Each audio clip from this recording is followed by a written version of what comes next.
New Zealand is making some big changes. Every semi-automatic weapon used in the terrorist attack on Friday will be banned in this country. The Prime Minister made the announcement less than a week after a white supremacist allegedly carried out a mass shooting that left 50 worshippers dead in 2 New Zealand mosques. So, despite the typical calls to avoid politicizing attacks like this, we need to get political for a few minutes. Because, thanks to a push from New Zealand's Muslim community, gun policy experts and politicians alike are already recognizing that this attack was directly connected to holes in the legal system. So what are New Zealand's current gun laws, and how are they expected to evolve? When we zoom out, New Zealand's gun laws are less stringent than those in other developed countries like the UK and Australia. But when compared to looser gun laws, like those in the US, they could seem very strict.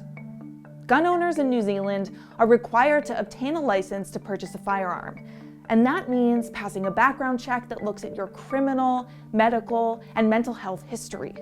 The next steps?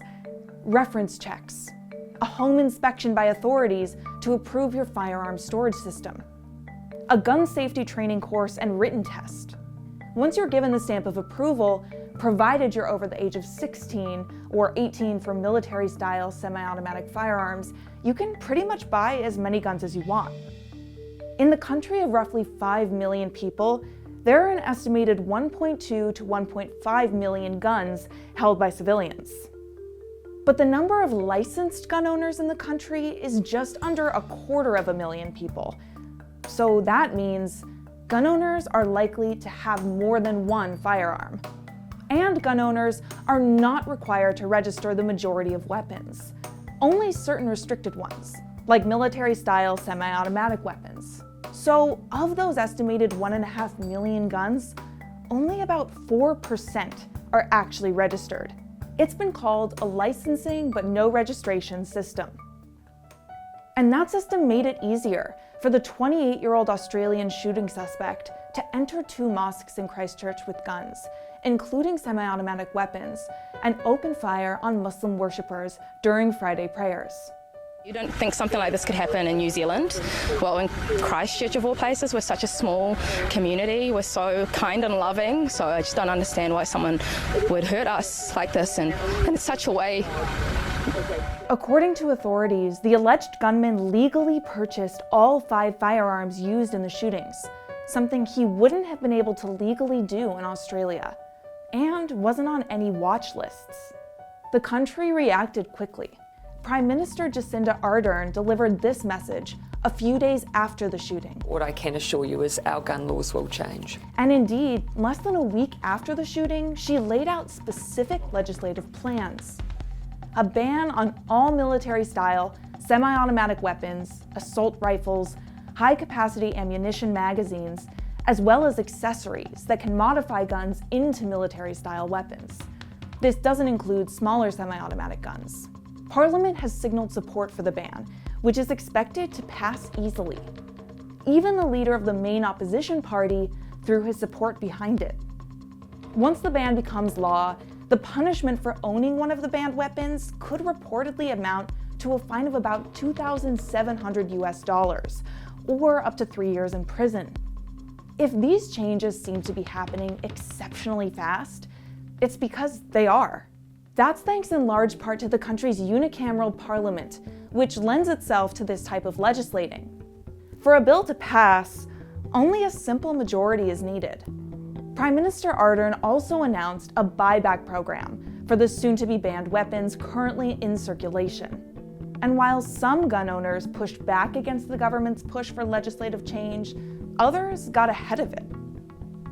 I've been a firearms owner for about 20 years. And for at least 10 of those, I've owned a semi-automatic rifle. For me, the utility or convenience of a semi-automatic rifle weighed up against the possibility of another tragedy like we've witnessed in New Zealand is really not a difficult comparison at all. It's really not worth the risk to my mind. According to police, a few dozen people like Hart have voluntarily surrendered their guns, even before the buyback program has started. It's important to consider the context in which this is happening. While New Zealand's gun culture doesn't quite rival the US's, firearm ownership is considered a privilege, not a right. It's a big part of many people's lives. That's especially true in rural and farming communities, where hunters rely on firearms to eradicate pests like possums. But some of these farmers, including the country's main farming lobby, are supportive of at least some type of gun reform. There's been a few things said this last few days that guns themselves aren't necessarily dangerous, it's the people that use them, so more careful vetting might be a good idea too.